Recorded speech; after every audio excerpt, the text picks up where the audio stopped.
It is a bitterly cold morning on Bridlington Harbour. Not a soul in sight, with only the wind, the sea and the gulls to keep you company.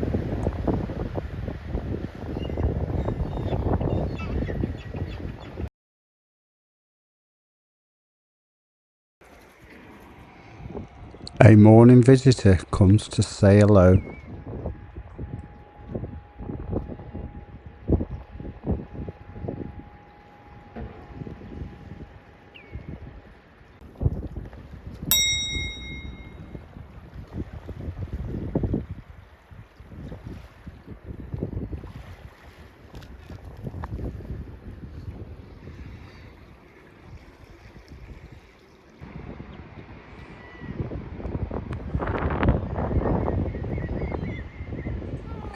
You can sense the cold as the wind rattles through the pier.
The sun slowly rises above the horizon, casting a light over Bridlington Harbour.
The following day, the snow arrived.